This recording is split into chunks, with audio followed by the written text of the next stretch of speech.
Hey, I'm just checking out my new spider sunglasses. What do you think? Pretty amazing, aren't they? Hi there, I'm Emma Reed and I love spiders. That's why I've written Milton the Mighty and the follow-up Milton the Megastar. And I'm going to be reading to you the first chapter of the first book, all about Milton's adventures when he discovers he's been branded deadly by the media. Chapter 1, Running and Screaming. Milton was strolling home after a weekend away in the downstairs loo when he heard the scream. He froze. It was coming from the big house human, but it wasn't an ordinary scream. It was an all-eight-leg wobbler, as his dad would have said. Surely he's not screaming like that at me. As a tiny false widow spider, Milton was completely unscream-worthy, utterly unterrifying, and occasionally mistaken for a raisin. Milton glanced up, and there was Mr. Macy on the stairs, looking right at him. He cleaned his glasses and checked again, and on confirming that Milton was actually there, and not merely a dirty smudge on the lens, he took an enormous inhale, ready to let rip again. He is screaming at me. Milton's heart beat faster as a second pair of footsteps pounded on the staircase above. "Dad?" Zoe called. "Dad, are you okay? What's happened? Are you hurt? Have we won the lottery?" Mr. M was now cowering on the stairs, clutching the spindles like a prisoner behind bars. Zoe peered over the banister. Dad, please tell me you're not screaming the house down because of that teeny spider."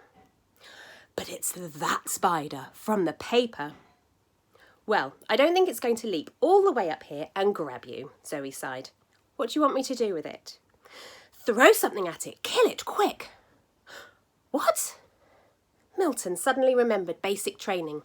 When humans scream, spiders should run. But Zoe said, "No, it's not hurting anyone." "Not yet, and it's not going to get the chance. I've changed my mind. We're evacuating. I'll call Uncle Henry and we'll stay with him. Go and pack a bag and don't go down there, whatever you do." Mr. Macy's gaze remained locked on Milton, as if he might indeed leap over a metre into the air and eat him for lunch. Zoe followed her dad upstairs, shaking her head, as he crawled all the way to the master bedroom on his hands and knees. From Milton's viewpoint, this was some very peculiar behaviour from his already baffling humans. Mr. Macy was no spider fan for sure, but that scream was something else. Milton set off towards his home at the front door under the skirting board, frowning and looking forward to a large glass of ladybird juice. But then he heard footsteps, fast ones. It was Zoe again. She was sprinting down the stairs, even though her dad always told her off for that, with the dreaded cup and birthday card combo in her hand. Milton liked Zoe, the smaller of his two house humans.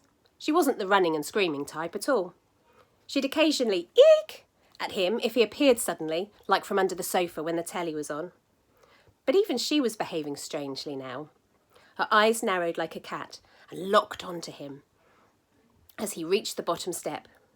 At best, being trapped under a cup meant a quick trip outside, which Milton frankly did not have time for. At worst...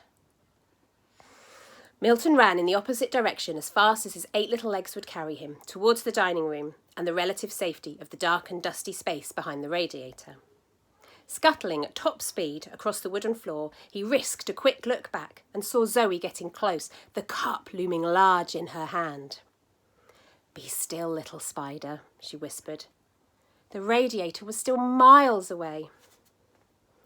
He remembered a TV show he'd watched late one night with Mr. M. Well, maybe not with him. Milton had been hiding under the rug. It was a pretty scary show. A boy was being chased on the TV, and Mr. M shouted at the telly, "For goodness sake, zigzag!"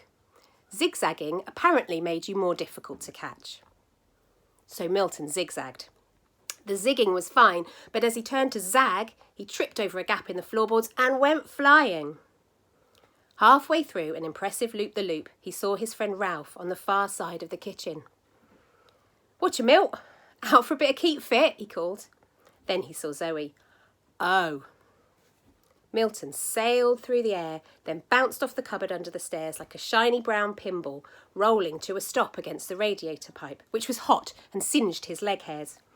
"Yikes, Milt, you okay?" shouted Ralph. "You need me to pee on that?" Milton grimaced, his world spinning. "Ew! No, what's wrong with you?" "Sorry, I thought that was what you did for burns. Anyway, what have you done to upset Zoe?" Milton righted himself. If Zoe sees Ralph, maybe she'll turn her attention to him. Big and hairy, Ralph was definitely scream-worthy. Just then, Zoe's giant feet crashed between them. "Come on, behind the radiator," called Milton, but it was too late. Zoe saw Ralph and screamed. There we go. Ralph knew exactly what to do when humans screamed. He screamed too and ran around the kitchen where he and Zoe did a sort of scream and dance number together, like a Strictly Halloween special. Milton used the diversion to drag his bumped and bruised body to safety behind the radiator. He knew he should fold up his legs and thank his lucky webs and wait for dark to emerge. But Milton was his father's son and he couldn't help feeling curious. Something strange was going on and... Oh! There's her blue Peter badge. I knew she wouldn't have lost it at school. Concentrate, Milton. Peeking above the top of the radiator, he saw Ralph charging out of the kitchen towards him, waving his legs. Zoe was rummaging about in a cupboard behind him. Then Zoe spun around on her heels to face Milton. "Right, you." She glared at him, cup in one hand, feather duster in the other. Milton fell down the back of the radiator in fright. Why are they so interested in me all of a sudden? "Milton, you lunatic! What are you doing?" yelled Ralph. Milton had slid almost to the floor and was hanging upside down by a thread. A ball of dust stuck to his head like a grey fluffy wig. "Come on, run! The radiator's not safe from that feather duster." Ralph brushed Milton off and the pair dashed along the skirting board towards the bookcase. "What's going on?" said Milton, stumbling behind Ralph and trying to keep up. "I'm not big and hairy. I'm not used to this kind of attention." "Stay alive first, ask questions later. Honestly, Milton, you're the cleverest little spider I know, but sometimes common sense just ain't your strong point. Now run faster." The pair scurried to a towering stack of books beside Zoe's dad's desk and clambered to the top. Books made for a decent hiding place, but they were not to be trusted. Many a spider had been turned into a small brown splodge by the good thwack of a good novel. They made themselves small, and tucked into a gap to catch their breath. Milton felt for vibrations in the air with the hairs on his legs. Where's she gone? I can't hear anything. Let's get away from these books and head from the fridge to be on the safe side. No one ever dusts behind there. One leg at a time, the spiders crept onto the dining table and made a dash for it. Except halfway along, Milton caught sight of something out of one of his side eyes. Something was glowing on the laptop screen. He stopped, then ran off towards it. "Milt," Ralph said in an urgent whisper. "What are you doing? Come on, you're asking to go under that cup." But Milton wasn't listening. "There's something on the screen, just a bit closer. I need to have a quick..." Ralph looked on helpless as Zoe reappeared from behind Milton. She had swapped the cup for her dad's mobile phone. "Gotcha!" The phone made a crunchy sound and flashed as bright as the sun, momentarily blinding Milton's sensitive front eyes. He froze again. With his side eyes, he saw Mr. M tearing down the stairs with a holdall. "Come on, Zoe, get your coat on.